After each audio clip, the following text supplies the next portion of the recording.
having a clean and organized kitchen feels so good. It's so satisfying. And I am constantly evaluating the storage space in our cabinets and in our drawers in our kitchen. And over the last 5 years of decluttering and organizing, I have found two things to be tried and true in the kitchen. One, I just have to have less stuff to organize. To own less, you have to want less.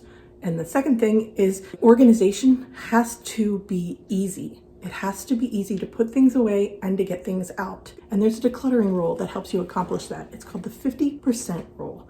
And that's where you look at a drawer or a cabinet and you get it down to 50% full. That means you are getting rid of stuff because you need to have less, or you are putting things in a different place in your kitchen. Welcome to the video. My name is Erica Lucas. I share videos about decluttering, minimalism, and slow and simple living. When I was baking banana bread this morning, I had a hard time getting the loaf pan out of the cabinet that I keep it in, and I decided that I needed to try the 50% rule on that cabinet to make it more practical and useful and functional. This is my cabinet before I made the bread this morning. You can see why I had a hard time finding my bread loaf pan to be able to make my recipe this morning. There's just too much stuff in here. And I wanted to really think about the 50% rule for this cabinet specifically. I started by removing things from the top shelf of the cabinet and was trying to get an understanding of what I even stored in here to know what to keep or donate. I've cleared off the first shelf and I already have 6 categories on the first shelf that I'm trying to organize. Baking pans, food storage, hosting. Although sometimes I use this with just my family, like when we have taco bar night or just movie night, and we put a bunch of candy or popcorn in here. And then placemats, my ice cube trays. Yes, I have 4. It came in a pack of 4. I usually only utilize 2, so I'm considering that I could get rid of half of this. I use these to freeze pesto all summer long that we have in the winter. I end up with a lot of frozen pesto. This is what we have left here in February. This is all we have left. I probably froze 100 of them because I grow a lot of basil. And so I freeze it, and then we put this in the microwave for 30 seconds, and the kids eat it with bread during the winter. Where did that ice cube go? There she is. I have started my seedlings already this year. I've got strawberries started, which probably won't bear fruit this first year. And then jalapenos and sweet red peppers. So that's my start. And then I'm going to get tomatoes and basil and all kinds of things going. And then my shelf here has lights all the way down.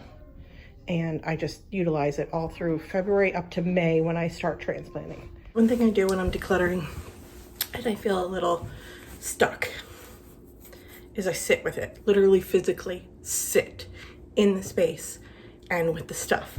And so that's what I'm gonna do right now with this pasta maker, KitchenAid pasta maker, and then this KitchenAid stand attachments.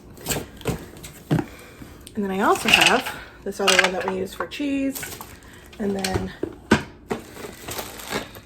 more stand attachments or more KitchenAid attachments.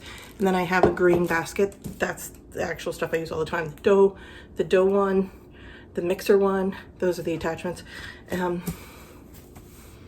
So I feel like I'm standing on two sides of a fence, a KitchenAid fence, where on this side, I want to be the person that uses all these attachments, or at least knows how to use all the attachments to decide if that's the person I want to be. And then on the other side of the fence is the version of myself that says, you got this as a gift when you got married 13 years ago.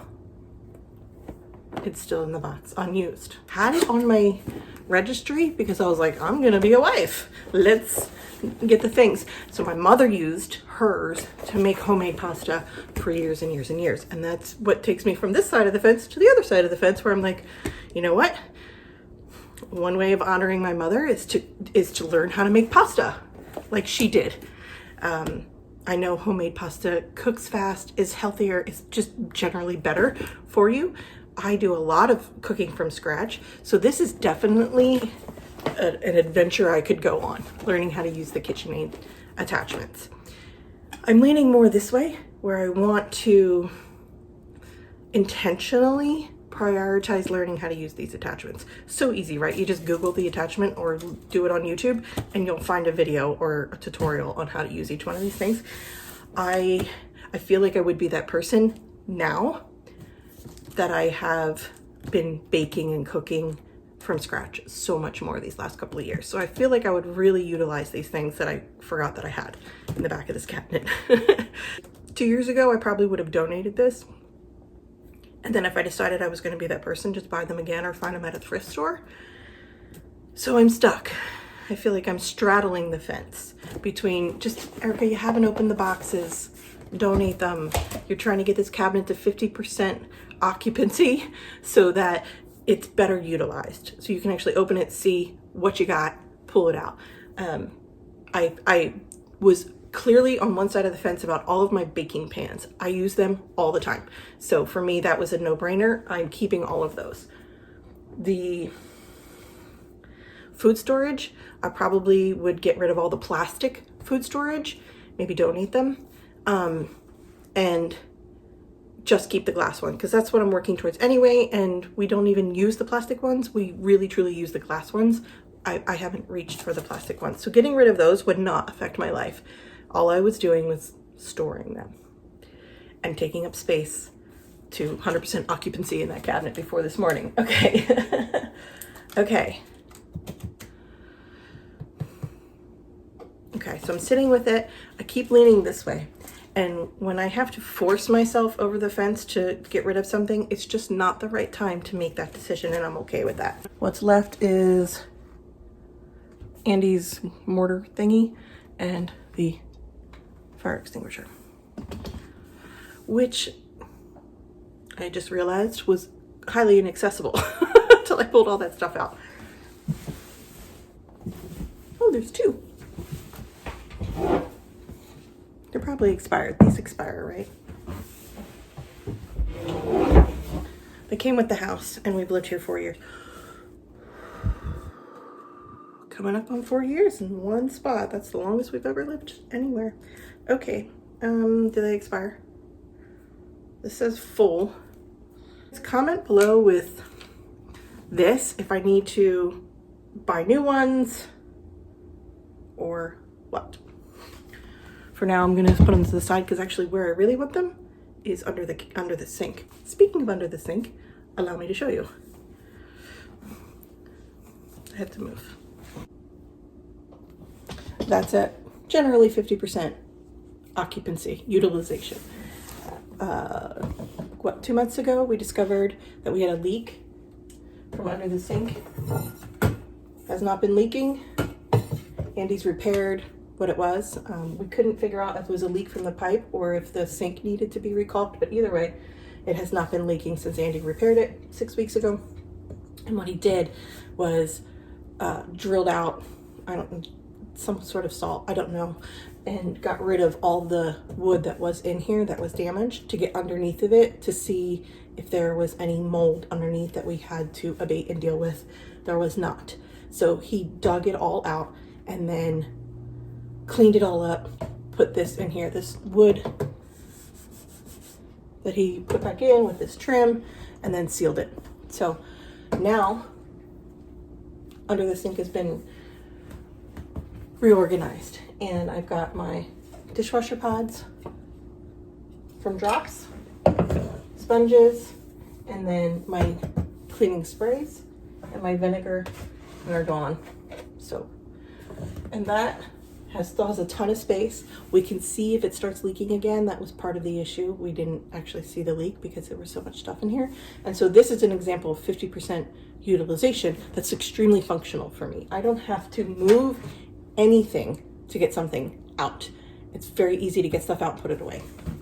We're gonna do reverse decluttering. That's how we're gonna do it, because my mindset is fine. I'm ready to live with less in this cabinet. I'm ready to easily access this weird corner cabinet. So I'm good on my mindset. What I want to do is reverse decluttering. First, I'm going to decide which categories I want to keep, which items I want to keep from that category, and then pop it in here. And then deal with everything I did not choose to keep and decide if it's something it's time to declutter. So the first thing I'm going to think about is when I open this cabinet, right here and right here are my two easiest spots to access. And so I need that to be the most frequently accessed stuff from this cabinet, which is going to be baking pans for sure, and my food storage stuff. I have my sandwich loaf, what's it called? Pullman, where you bake the sandwich loaves in here with the lid, and it frames it perfectly square as my 7-year-old prefers. Then I've got my bread loaf pans. My bread loaf pans, I have 2 of these. I'm out of bread right now. Here's my other one. And I sometimes do need 2 because I'm making either a double loaf of banana bread and I'm freezing one for my dad. This is when I make little cocktail toast because I love baking bread.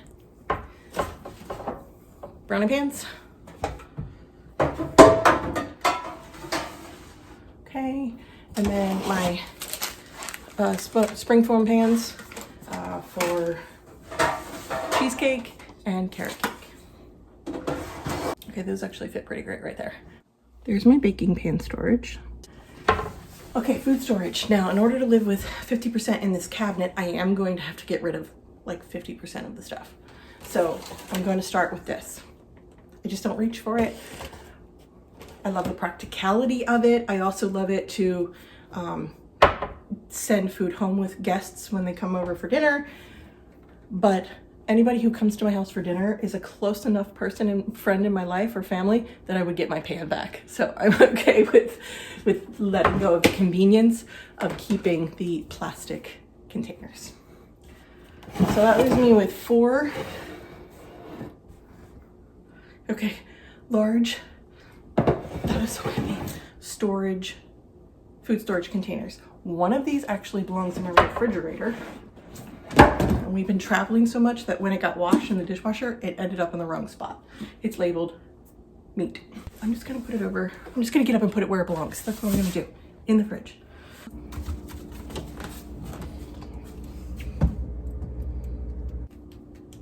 I have a plastic pitcher and I have a glass pitcher. I'm getting rid of this. We don't use it, we use this one. This hobnail one. It's beautiful, I love it.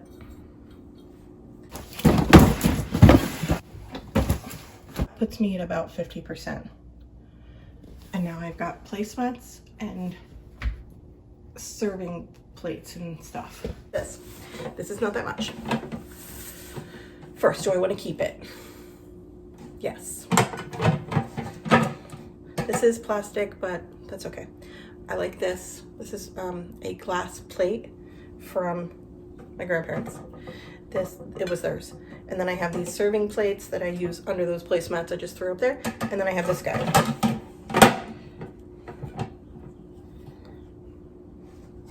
It also doubles as the cake thing.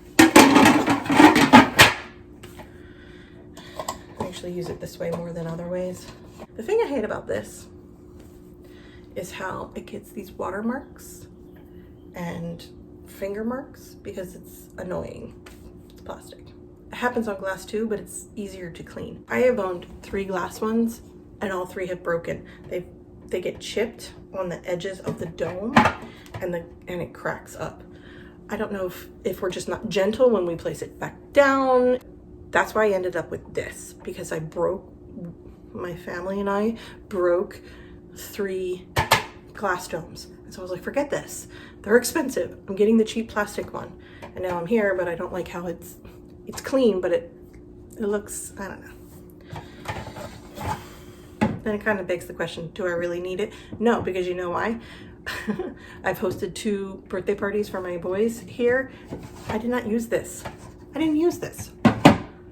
I used our ceramic bowls on our large cutting board and made like a charcuterie vegetable situation. Donate. That leaves me with a couple of serving plates. my glass one. Okay, now we're talking a whole lot less space that needs to be asked of this cabinet. And I have it, so I'm gonna do that.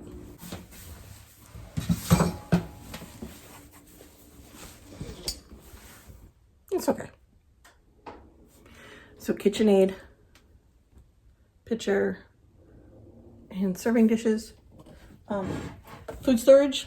This whole shelf is food storage with nothing in the backside. And then my baking pans here,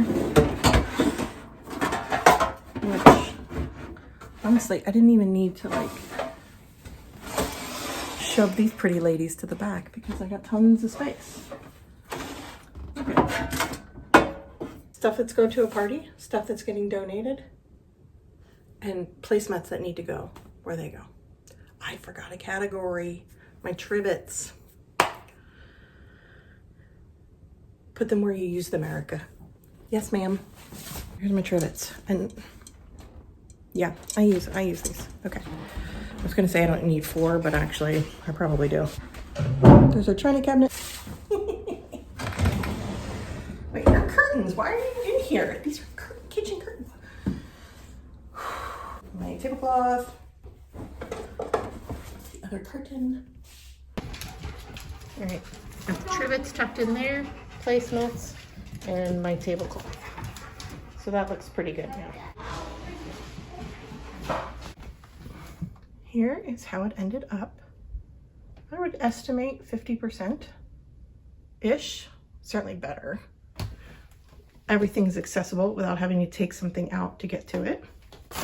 Going to the party, this is what's getting donated. The cake thingy that I don't use. Although, look at that. See what I mean? It's clean, but it's gross. Or it appears gross. Maybe I can try to wash it before I donate it. Give it a sparkle shine. And then all of these plastic containers I don't use. That 50% trick worked. It forced me to make some decisions that I wouldn't really have thought about it that way if I didn't think about it as being half occupied. Banana bread came out great. It's nice and cooled down. So I will get that ready for the kids for breakfast and myself as well. Thank you for spending time with me today. I'm really glad you were here with me.